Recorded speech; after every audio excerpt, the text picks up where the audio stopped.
Undoubtedly, the seiyuu industry is slowly diluting itself into the entertainment industry as we know it. What back in the day were unthinkable, unpredictable things for seiyuu now are common and easily noticeable. I've already talked about the diets and sudden visual changes, and in this episode, we'll put a bit of that knowledge to test in order to spot solo debuts and comebacks by seiyuu artists. Let's kick off this episode of Seiyuu Lounge.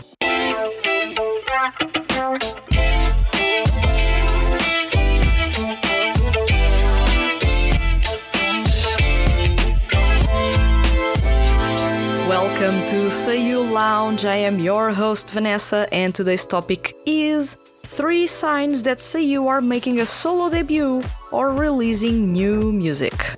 If you remember episodes 44 and 45, in which I've covered a total of 10 important feats that changed the music industry for both 2D music projects and seiyuu artists, you've noticed that those contributed not only into how people perceive seiyuu artists and 2D music groups, but also how they present themselves. I've covered that lightly on episodes 46 and 47. So now, fans expect their favorite seiyuu to meet a certain bare minimum of care on the visual side. It's almost like seiyuu are turning into idols. And you wouldn't be wrong for thinking this because the industry keeps pushing towards seiyuu artists presenting themselves as such. I can understand it if seiyuu artists aim to be pop stars. They are known for selling both their music and their looks, with the looks being the primary selling point for them. But I honestly don't understand it for rock or jazz artists or bands. Those are music genres in which the music and the lyrics are what sell you to those bands and artists, not the looks. That's usually the last thing you'll care about. But taking into account how seiyuu want to be known and vocals may only take them so far, they also have to care for their looks. And thus, you start noticing when seiyuu are aiming to release new music. And why is that? Well, that's our first sign that seiyuu are making a solo debut or releasing new music. Seiyuu start changing their looks. The diets that I've spoken about in the previous episode are a prime example of that and are more commonly connected to solo debuts. Yuma Uchida, Soma Saito, Toshiki Masuda, Makoto Furukawa and many more underwent weird diets before even the music labels had announced that they were signed to them. Idol culture sure has influenced this. As you can tell, few are the seiyuu that pay a lot of care into their looks on a daily basis. After all, they barely have time to sleep and eat. However, there's a whole new generation of seiyuu, and in a way those born in the 90s that are only now starting to be stars in the seiyuu industry that have embraced the whole thing of a seiyuu having to be a complete package. Which is to say, the voice, the talent, the looks and the personality. But although they do take a bit of care, they are not usually with those polished looks that you end up seeing them with when promoting music. And that's because it's common for seiyuu to gain weight or have weird weight fluctuations due to their irregular schedules as voice actors. And that tends to mess up their looks from time to time. But when there's a debut or a comeback, something immediately changes.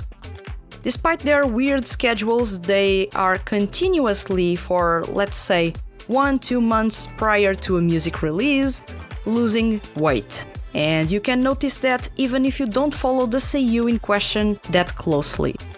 They will then have to maintain that weight for the duration of the TV, radio and magazine promotions for their music. And then they are back to their usual weight fluctuations. Rinse and repeat.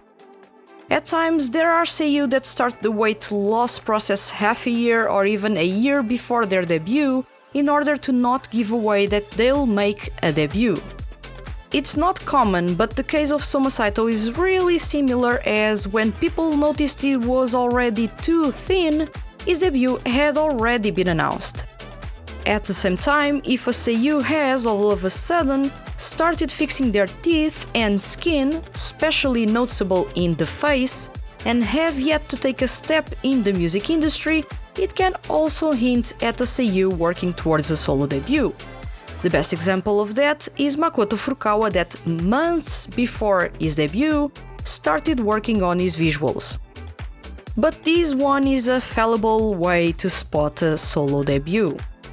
And that's because nowadays even seiyuu that are already considered veterans are paying more and more attention to their looks, as those now also help selling their brand. It's not only about the voice nowadays, and many are also branching out to live acting, which requires them to have a certain care for their looks. But if you pair up those improvements with the weight loss, you're seeing 99% of the times a solo debut incoming. To sum it all up, weight loss by a seiyuu that is considered young, which is to say in their 20s, early 30s, and they are not in the music industry, usually means a debut incoming. It can be a solo or unit debut, as you can't really tell those apart. Weight loss by a veteran seiyuu, which is to say in their 40s or 50s, usually means that they either have irregular schedules or decided to lose weight in order to live a healthier life.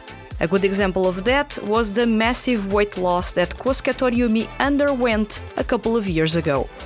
Visual changes paired with weight loss for seiyuu considered young usually means a debut incoming. Either that, or they are trying to branch out as variety hosts or live actors. Visual changes by veteran seiyuu usually mean that they are trying to match today's standards in the seiyuu industry, and in some cases, it can also mean that they are aiming at branching out to other fields in the entertainment industry in which it is required to meet a certain visual standard. The other sign that a seiyuu is making a solo debut or releasing new music is the features on magazines. Now, more than ever, seiyuu are featured on seiyuu magazines. In those, they talk about their recent anime projects, promote their music, have serialization corners in which they give fans a look into their life, or in some cases, their mind, and even give advice to seiyuu hopefuls on how the industry works. It keeps seiyuu enthusiasts on top of all important news pertaining to their favorite seiyuu. There are generalist seiyuu magazines like Seiyuu Grand Prix, that features both male and female seiyuu and covers all types of content related to seiyuu. Male seiyuu only magazines like TV Guide Voice Stars Dandyism, primarily female seiyuu focused magazines like Seiyuu Animedia, and even seiyuu music-driven magazines like Anipass. There's a lot of variety out there, however, in order to spot debuts and new releases, you have to pay attention to Seiyuu Grand Prix, Seiyuu Animedia, Voice New Type, and at times, TV Guide Voice Stars and Anipass. These are the magazines that are released monthly or every 2 months and always cover contents releasing in a couple of months ahead of the month in which those issues hit stores. What do I mean by these? Take for example Seiyuu Grand Prix. This is the most popular seiyuu magazine, especially now that Pickup Voice is no longer an active publication. The issue of Seiyuu Grand Prix hitting stores in June 2021 is the one pertaining to August 2021. The issue hitting stores in July is pertaining to September. So you can, in a way, check who's going to be featured on those issues and spot solo debuts and comebacks a couple of months ahead. How's that possible? Imagine seiyuu that have never been featured on a cover of a magazine, and they are not cast in any anime as leading voice actors in that season or in the coming season, something that would, under normal circumstances, warrant them a cover feature. So why are they on the cover?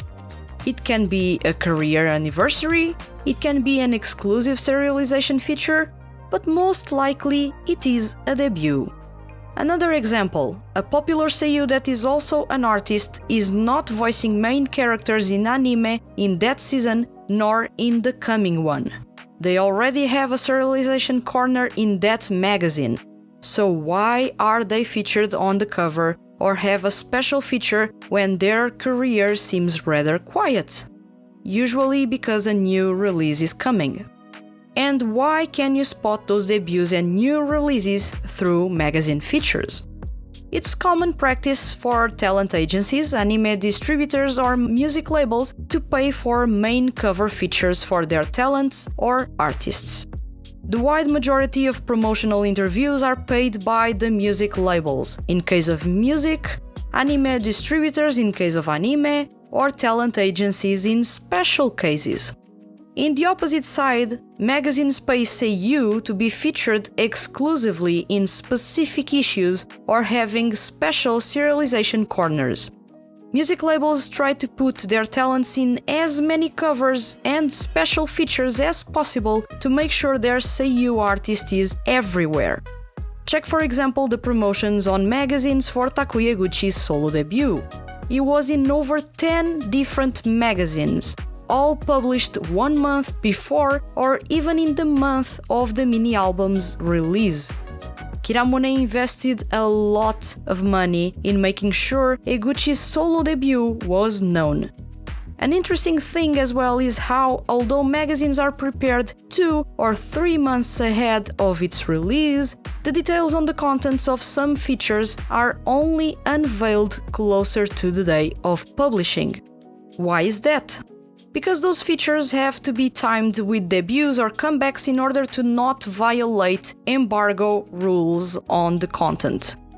As a magazine, you don't want to anger music labels by being the first one to announce a debut or new CD release by a seiyuu artist. There are embargo rules that they have to follow, which is to say, a time in which you can't talk about, unveil, hint at, spoil, or announce the contents of the interview or feature. I can speak from experience on this topic when I say that at the Hand That Feeds HQ, I've had to follow embargo rules by Lantis twice when covering news on new releases by their seiyuu artists. If you follow your favorite seiyuu with some attention, you'll notice that there are downtimes in which they do not appear in magazines at all, aside from serialization corners. That is more obvious in the case of the really popular seiyuu that usually populate seiyuu magazines. When they start picking up their activity and then all of a sudden they are getting features in various magazines, all dropping in the same month, that's the indication that they are either making a debut or have new music ready to be released. And you can know that 2 months ahead of the debut or new release. Of course, if seiyuu are already artists, it's common practice for music labels to announce new releases 2 or 3 months before it hits stores. So you are not really learning something new in this case, but for debuts, that's where this is valuable information. There's an exception though: digital releases. In that case, the announcement is only made 1 or 2 weeks before, sometimes in the same day of the release. In the case of digital releases, these don't tend to get promotional budget, and thus your favorite seiyuu won't be featured in print magazines because of those. Just look at last year's In Bloom digital single series by Soma Saito. He did not promote the digital singles in print magazines. Or Jin Ogasawara's solo debut that wasn't publicized in any print nor digital magazine. All this to say that if you pay a bit of attention to your favorite seiyuu, features in magazines are the easiest way to spot something big happening, especially if they are already debuted stars. Solo debuts are easily noticeable only if the seiyuu was never on a cover of a magazine and doesn't have big exposure in anime to justify a cover feature. Good examples of that are Kotaro Nishiyama and Shugo Nakamura for their debuts. Lastly, and this one is more connected to comebacks, the time of the year in which seiyuu usually release their music. This is something that requires you to actually follow your favorite seiyu's music careers with a lot of attention. Or, in my case, work at a website in which you cover music releases on a daily basis to the point that you start noticing the patterns. There are seiyuu that are really particular about the time in which they release music, and then others that really don't put much effort into deciding when to release music and are active whenever there's something new to release. It's really hard to predict how many CD releases a pop artist will make in a year. Most seiyuu that are pop artists don't compose nor write their music, and this enables their music label to create music whenever they want and as many times as possible in a year to make sure that they are earning enough money off of that seiyuu artist. The only thing that you can predict is that they'll release at least 2 singles in that year. That seems to be the minimum quota for pop artists at big music labels such as King Records. But they don't follow schedules nor hold any specific dates dear to them for CD releases. Then you have the seiyuu that have somehow turned into artists known for releasing music in specific seasons of the year. Tasuku Hatanaka is a good example of that. For me, since 2017, summer means a new CD by Hatanaka. I bet this wasn't initially planned by Lantis, but it has turned into a trend over the years. He is frequently active in the summer season, releasing at least 1 single during this season every year. So it's usually a surefire thing to expect new music from him during that specific season. Then you have seiyuu known for releasing music in specific months, either because they hold those dear to them, or just because it's only when they have free time to promote those. Soma Saito is like this. He is known for releasing music in 2 specific months. June, because it was the month in which he made his solo debut in 2017, and December, time of the year in which he has released so far 2 full-length albums and 1 EP. So for him, June is usually time to release singles, physical or digital, and December is time to release big, important CDs, usually full albums or EPs. December is usually a month in which there is no anime work for seiyuu, and usually they have their schedules empty 2 or 3 weeks before the end of the month. For a seiyuu as busy as Saito, it comes as no surprise because that's the only time of the year that is somehow set for the release of big albums. With all being said, if you want to be able to notice solo debuts or new releases by your favorite seiyuu, and of course they are interested in the music industry or active into the music projects, I've just given you 3 out of the various signs that something big is incoming for them as solo artists. Those are the big visual changes, I'm talking about the diets, skin treatments, teeth fixing, and the sort. The magazine features, which, of course, after long periods away from magazines or having never been on a cover, they start being everywhere in a very specific period of time. And then the patterns in the CD releases. If your favorite seiyuu tends to release music in a specific month or season, that means there's increased chances they'll continue releasing music in that season unless they are pop artists. Once again, these are not rules. Sometimes noticing or paying attention to the 3 signs I've just mentioned is still not enough to spot a debut or a new release. You need some sense, know the ins and outs of the music industry, and even weigh packed schedules for seiyuu that may completely mess up the ability to notice those signs. Also, music labels are better at hiding new releases and solo debuts. Seiyuu already signed contracts with music labels more than half a year before their debuts, thus their visual changes end up being gradual and go mostly unnoticed. And magazines may not even be the primary way to promote debuts anymore. especially how digital magazines are starting to gain terrain versus print magazines. Still, this may prove to be an interesting exercise for you to do with the debuts or new releases that will be announced this year.